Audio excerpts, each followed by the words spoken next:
Welcome to video 4 in my series of videos entitled Rishi Devra, the Fantasy and the Facts. Because we have quite a bit of ground to cover, I'm going to go through the slides fairly quickly. So if you would like to read the information that you see on the screen, I suggest you pause the video and then restart it. At the end of my last video, I promised to show the viewer how Miss West combines her manipulation skills with her occult knowledge to both commit serious crime and avoid prosecution for those crimes.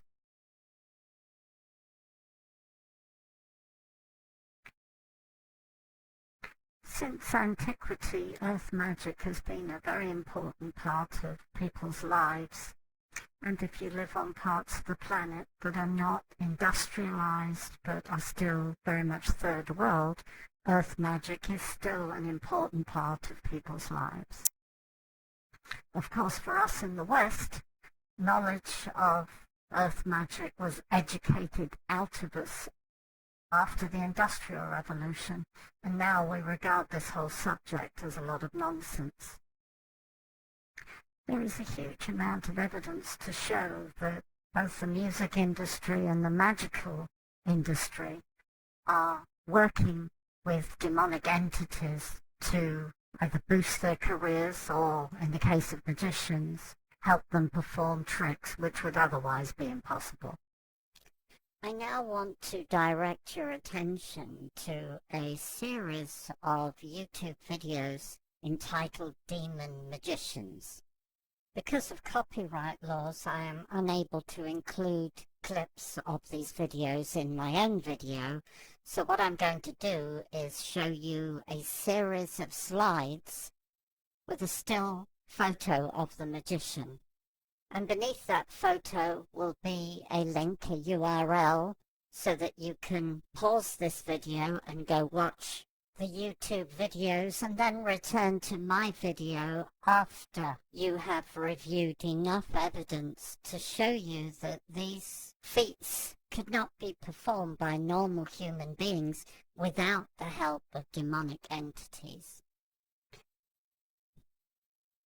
Here we see one of my favorite magicians, Yif. In this slide you can see the startled face of a young woman as he changes her drink from orange to green to purple right in front of her eyes, and invites her to taste the drink, and each time the drink changes, the flavor changes as well. Here we see Yif take a piece of uncooked dough, roll it around inside his hands, and then open his hands to reveal a cooked croissant. The above photograph was taken from one of Dynamo's videos, and in this trick he takes a young woman's cell phone and before everybody's eyes miniaturizes it inside of his hands, puts it inside a bottle, and then has it rematerialize back to its normal size. He then invites the young woman's friend to phone her on a cell phone, and of course the cell phone works, now inside a glass bottle. In this slide, which is a still taken from another video of Dynamo's, Dynamo demonstrates his ability to create enormous amounts of heat in his hand. What we see here is him shaking hands with a member of the public who has to pull his hand away fast because it's being burnt by the heat generated in Dynamo's hand, though Dynamo obviously doesn't seem to feel that heat. I would add at this point that one of Miss West's most frequently used form of intimidation is to cause the scalp of the person she's targeted to feel like it is on fire or burning. She is able to do this at a distance of thousands of miles if necessary. Of course, when the victim is subjected to this attack at first, they don't know what is going on, and obviously they can't pull their head away because Miss West is not there, so all they can do is take pills or put a cold wet towel on their head to stop the pain. After a few nights of this, or weeks, most people give up and either agree to empty their bank account into hers, or if they're trying to out her to the public or go to the police or the courts, they withdraw and walk away empty-handed. The above is a still photo of a video of Mike Super. When you watch the video, you'll see that Mike has a doll, an effigy, probably not necessary to make the trick work. And some distance away is a young woman sat on a chair, and he asks her to let him know when she feels the pain as he sticks the needle through the doll. As you will see if you watch the video, the woman screams and jumps up. It is quite possible that neither the doll or the needle is necessary to cause the other individual pain, and certainly not necessary in Miss West's case, because having been trained over 25 years in shamanic visioning, all she has to do is to go into an altered state and visualize this happening. It appears in the victim, regardless of how far away they are from Miss West when she's directing her ill will at them. Here we see Cyril manifesting the ability to levitate a fully grown woman off the ground without basically touching her. Note that he's kneeling down inside a pentacle. Finally, I'd like to share with you the mask changer. I just don't know how he does it. Nobody knows how he does it. Not even Korean magicians know how he does it. He basically wanders around the stage and just moves his hand quickly across his face, and it changes the mask on his face. And he does it 30 or 40 times in quick succession before your very eyes. If you have viewed any of these YouTube videos, you would have seen several young, apparently well-adjusted men out in the streets, obviously appearing to the public as magicians and giving them a lot of pleasure. Now imagine what would happen if this kind of knowledge fell into the hands of somebody who was mentally disturbed or was a dangerous psychopath like Miss West. It is clear from history that when this kind of occult knowledge falls into the hands of someone unbalanced or criminally insane like Devra Patton West, two things invariably happen. The first is that the knowledge is used against the population for personal gain.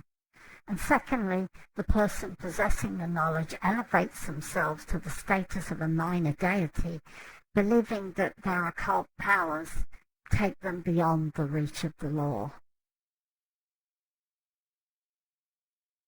Here you see the rather dramatic image of the Devil card from the Rider-Waite Tarot pack. The interesting thing about this card is that you see at the foot of the Devil a man and a woman chained to the seat of the Devil. In other words, they are bound to the Devil and they cannot escape. This is the plight most victims find themselves in after they're targeted by Miss West. The point I want to make here is that after targeting a victim, that victim is bound to Miss West until they do what she says, which may be empty their bank accounts into hers, or they give up seeking justice by going to the police or the law courts. After the victim ceases to be a threat to Miss West, the attacks stop, and then she moves on to the next target. One of the most documented crimes Miss West committed was against Dr. Patricia Cole, one of her students. Miss West viciously assaulted Dr. Cole in April 2006, and then, because some of the witnesses were horrified by what they saw, the following day Miss West wrote to all of her mailing list, admitting that she had carried out the assault, admitting that it was severe, but sought to justify the attack by asserting that Dr. Cole was a Nazi in the World War II death camps in another lifetime. Between the time of the assault in April 2006 and Miss West's eventual conviction for that assault in April 2008, Dr. Cole, Rebecca West and others who were friendly witnesses to Dr. Cole was subjected to shamanic attacks by Miss West, who hoped to intimidate Dr. Cole into withdrawing her complaint to the police, and hoped to intimidate Rebecca West, Dr. Cole's friend, into withdrawing her witness statement. These crimes and other crimes remained hidden inside the cult until the whistleblower, while researching his own lawsuit, was given information by several of Miss West's employees, which he passed on to the press, which resulted in 2 news articles being published about Miss West and the crimes she was committed in the Lakeside area between the 2006 and 2007 time frame.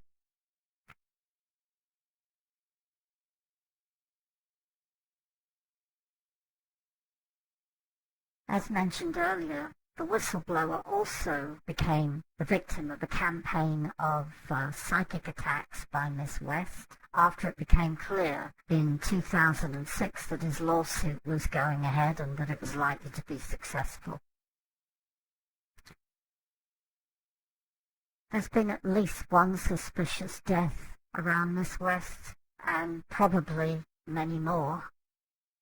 At the time of the appearance of the Whitefish Pilot news article, several people phoned the police to complain they were the subject of shamanic attacks by Miss West.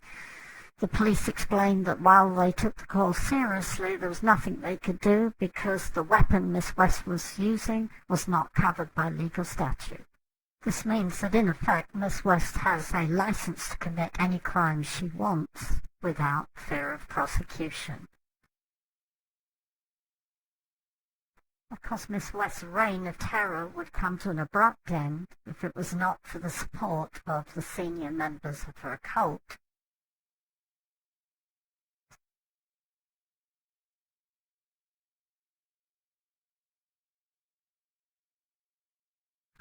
Miss West also uses her manipulation and occult skills to target weak-minded individuals such as Jeffrey Reynolds, CPA, who joined her as an employee in the early months of 2006.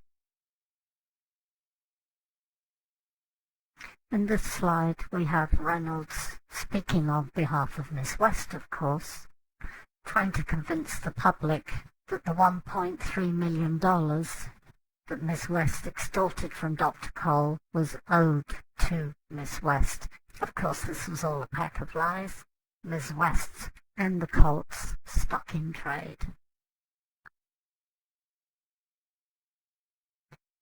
And now, with her third identity, persona within 10 years, and her third Western state in 15 years, Miss West is now pronouncing her divinity to the Arizona public as the Ascended Master Rishi Devra.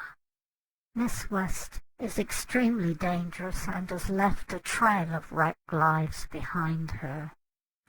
Any invitations to join her meditation groups and meet-up groups are, as advertised on social media, should be avoided like the plague.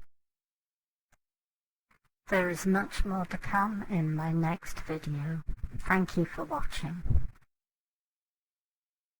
Please be sure to like my YouTube video and help me make it go viral.